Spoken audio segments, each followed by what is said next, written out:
everyone, I welcome you all to Alina Botany classes, and today we are dealing with another important topic of microbiology, that is आर्चीबैक्टीरिया। आज हम आर्चीबैक्टीरिया जो हमारा topic है उसको start कर रहे हैं।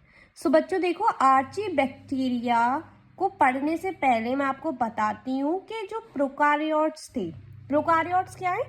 प्रोकारियोट जिनमें प्रिमिटिव न्यूक्लियस पाया जाता है, मतलब इंसिपिएंट टाइप ऑफ न्यूक्लियस पाया जाता था जिनमें। सो आर्चीबैक्टीरिया प्रोकारियोट्स से पहले पाए जाते थे, प्रोकारियोट से पहले आर्चीबैक्टीरिया पाए जाते थे। ओके, सो अब पढ़ लेते हैं कि आर्चीबैक्टीरिया क्या होते हैं। So archibacteria are group of most primitive prokaryotes which are believed to have evolved immediately after the evolution of first life. जब दुनिया बनी उसमें सबसे पहले जो बने थे वो आर्चीबैक्टीरिया ही बने थे। ओके, और वो मोस्ट प्रिमिटिव होते हैं। इनको हम ओल्डेस्ट ऑर्गेनिज्म बोलते हैं अर्थ पे, और उनको 1977 में डिस्कवर किया गया और इनको हमने एज अ बैक्टीरिया क्लासिफाई कर दिया। मतलब मिले तो पहले ही थे, आर्चीबैक्टीरिया मिले तो पहले ही थे, जब अर्थ का इवोल्यूशन हुआ तभी मिले, बट इनको डिस्कवर 1977 में फर्स्ट टाइम किया गया। ओके, सो उसके बाद इनको बैक्टीरिया से इनके अंदर अलग कैरेक्टरिस्टिक्स पाई जा रही थी, जिसकी वजह से फिर इनको बैक्टीरिया से डिफरेंट ग्रुप में रख दिया और इनको डिफरेंटली क्लासिफाइड कर दिया सेपरेट किंगडम में, that is archae. Let's talk about the general characteristics and ultra structure of archae bacteria. सो पहला पॉइंट है बच्चों कि आर्ची बैक्टीरिया हमारे प्रोकारियोट्स होते हैं। ये extreme aquatic and terrestrial habitat में रहते हैं और इनको हम एक्सट्रीमोफाइल भी बोलते हैं, क्योंकि इनके अंदर एबिलिटी होती है डिफरेंट एनवायरमेंटल कंडीशंस में रहने की। ये सरवाइव कर सकते हैं एसिडिक, एल्कलाइन और सैलाइन एनवायरमेंट में। सैलाइन का मतलब होता है जो खारा एनवायरमेंट होगा, मतलब सैलाइन वाटर होगा, वहाँ देखने को मिलेंगे जिसमें साल्ट का अमाउंट ज़्यादा प्रेजेंट होगा, that is known as saline environment. चौथा है हमारा कि ये ऑब्लिगेट एनारोब्स होते हैं और ये सरवाइव कर सकते हैं ऑक्सीजन फ्री एनवायरनमेंट में। अब साइज की बात करें आर्चीबैक्टीरिया की, तो वो 1/10 माइक्रोमीटर होता है टू मोर देन 15 माइक्रोमीटर। वो स्फेरिकल होता है, रॉड शेप होता है, स्पाइरल होता है, इरेगुलरली शेप्ड होता है या फिर प्लियोमॉर्फिक होगा। देखो, जो प्लियोमॉर्फिक का मतलब होगा कि जो आर्चीबैक्टीरिया होगा वो डिफरेंट शेप ले लेगा, ठीक है, डिफरेंट शेप में पाया जाएगा, कैसे भी खुद को डिफरेंट शेप में रख लेगा। Okay, so this is all about the shape of archaebacteria. अब अगर इनसाइड ऑर्गेनिजम्स की बात करें तो उनके पास कोई भी मेम्ब्रेन बाउंड ऑर्गेनल्स नहीं प्रेजेंट होती आर्चीबैक्टीरिया में। इसके अलावा इनके पास कोई न्यूक्लियाई नहीं होती, एंडोप्लाज्मिक रेटिक्यूलम नहीं होती, ना गोल्जी कॉम्प्लेक्स होता है, ना ही माइटोकॉन्ड्रिया होती, ना क्लोरोप्लास्ट होता और ना ही लाइसोसोम्स होता। सो जितने भी सेल ऑर्गेनल्स होंगे वो सभी भी कंप्लीटली एब्सेंट होंगे आर्चीबैक्टीरिया में। जो सेल होगा उसके पास एक थिक साइटोप्लाज्म प्रेजेंट होगा जिसके अंदर मॉलिक्यूल्स प्रेजेंट होंगे और उनके अंदर इनको कुछ कंपाउंड्स की ज़रूरत होती है आर्चीबैक्टीरिया को फॉर देयर मेटाबॉलिज्म, मतलब अपनी बॉडी के मेटाबॉलिज्म के लिए, फंक्शंस के लिए और न्यूट्रिशन के लिए। सेल वॉल के पास पेप्टिडोग्लाइकन की सेल वॉल नहीं प्रेजेंट होती और वो रिजिड होती है। सेल मेम्ब्रेन के पास लिपिड्स होते हैं। जेनेटिक मटीरियल मतलब आरएनए और डीएनए वो साइटोप्लाज्म में फ्लोट करते हैं। उसके पास आरआरएनए होगा, राइबोसोमल आरएनए होगा, और उसके पास जो डीएनए होगा वो सिंगल और सर्कुलर मॉलिक्यूल वाला होगा। एंड उसके बाद है बच्चों 13वां पॉइंट के जो आर्चियल बैक्टीरियल सेल्स होंगे उनके पास स्मॉल सर्कुलर पीसेज होंगे डीएनए के, जो कि प्लाज्मिड के फॉर्म में होंगे। देखो बच्चों, प्लाज्मिड का मतलब होता है बैक्टीरियल सेल में ऐसा देखने को मिलता है कि जो जेनेटिक मटीरियल प्रेजेंट होता है, पर जेनेटिक मटेरियल के अलावा न्यूक्लियोइड प्रेजेंट होता है साइटोप्लाज्म में। Another genetic material is present in the cytoplasm. अगर वो बैक्टीरियल सेल में प्रेजेंट होगा और वो न्यूक्लियोइड से अटैच होगा, that is known as plasmid. और अगर वो डिटैच होगा, मतलब अलग होगा न्यूक्लियोइड से genetic material, so that is known as episome.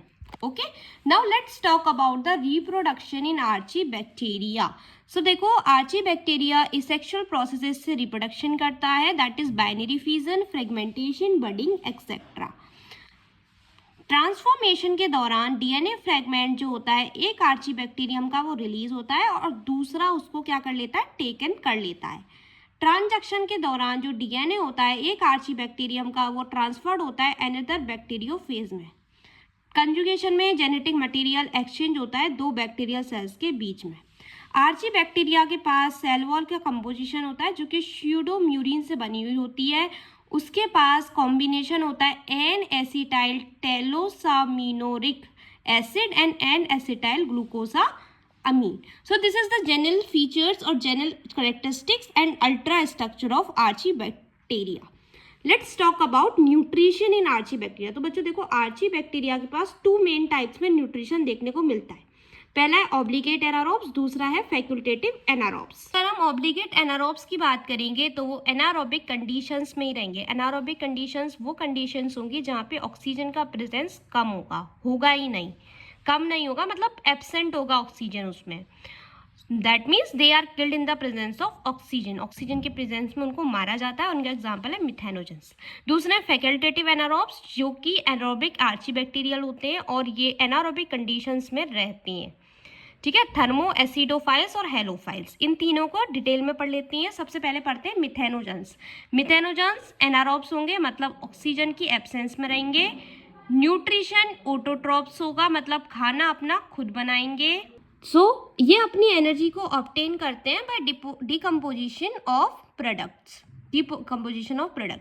तो ये मार्शी एरियाज में रहते हैं जहाँ पे ये फॉर्मिक एसिड में कन्वर्ट होती है। CO2 से CH4 बनता है with the help of hydrogen. Means ये हमारा CO2 है ये, तो CO2 CH4 में कन्वर्ट हो जाएगा। किससे होगा? मिथेरोबैक्टीरियम से और मिथेनोकोकस बैक्टीरियम से। दूसरा है हेलोफाइल्स। हेलोफाइल्स जो होते हैं जो कि हाईली सैलाइन एरिया में रहेंगे, इनके पास पर्पल कलर मेम्ब्रेन प्रेजेंट होगी चारों तरफ। इन मेम्ब्रेन में बैक्टीरियोडॉप्सिन पिगमेंट प्रेजेंट होगा, ये नाम है एक पिगमेंट का, बैक्टीरियोडॉप्सिन। इसके बाद है ये पिगमेंट ATP का फॉर्मेशन करता है फ्रॉम सनलाइट। एग्जाम्पल है इसका हेलोबैक्टीरियम एंड हेलोकोकस। लास्ट वन है हमारा थर्मो एसिडोफाइल्स। सो ये बैक्टीरिया जो होती हैं ये टोलरेट कर सकते हैं हाई टेम्परेचर और हाई एसिडिटी, और ये हमारे हॉट स्प्रिंग वाटर में पाए जाएंगे जिसका pH 2 होगा। Most of hot spring is 80 degree Celsius water in Himalaya, मतलब हिमालय में 80 डिग्री सेल्सियस पानी हॉट स्प्रिंग पाया जाता है, वहाँ पे थर्मो एसिडोफाइल्स देखने को मिलते हैं। सो ये तो हो गया हमारा general introduction of archaebacteria. Let's talk about the diagram of archaebacteria. तो देखो ये हमारा आर्चीबैक्टीरिया का डायग्राम है जिसमें पाइलस पाया जा रहा है बाहर की तरफ, capsule, this is a layer. So देखो इसमें मेनली 3 लेयर पाई जाती है, कैप्सूल, दूसरी है हमारी सेल वॉल की लेयर और तीसरी है हमारी प्लाज्मा मेम्ब्रेन। कैप्सूल की लेयर जो कि आउटर मोस्ट लेयर होती है, मतलब जो बाहर देखने को मिलती है हमें, ठीक है। दूसरी है हमारी सेल वॉल की लेयर, ठीक है, जो कि सपोर्ट प्रोवाइड करेगी बैक्टीरिया को। तीसरी है हमारी प्लाज्मा मेम्ब्रेन जिसको हम सेल मेम्ब्रेन भी बोलेंगे। ये क्या करेगी? ये लिपोप्रोटीनेशियस लेयर होती है जो कि पूरी ही बॉडी को, आर्चीबैक्टीरिया की बॉडी को क्या करेगी? मतलब पूरी ही बॉडी उसकी बनाएगी। दिस इज द न्यूक्लियोइड जो कि जेनेटिक मटेरियल है हमारा आर्चीबैक्टीरिया का, जो कि DNA होगा। राइबोसोम प्रेजेंट होगा, मेनली 70S राइबोसोम प्रेजेंट होगा।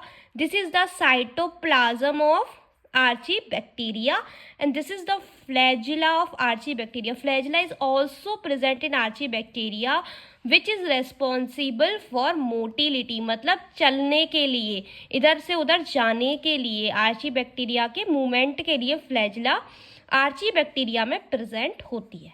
सो this is the typical diagram of archaebacteria. मैंने कोशिश की आपको समझाने की। अगर आपको ये वीडियो पसंद आती है so please hit the like button and subscribe to my channel for related content and share with your friends also. I hope आपको ये वीडियो अच्छे से समझ आई होगी।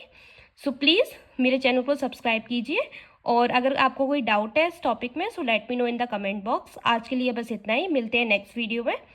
चलिए बाय।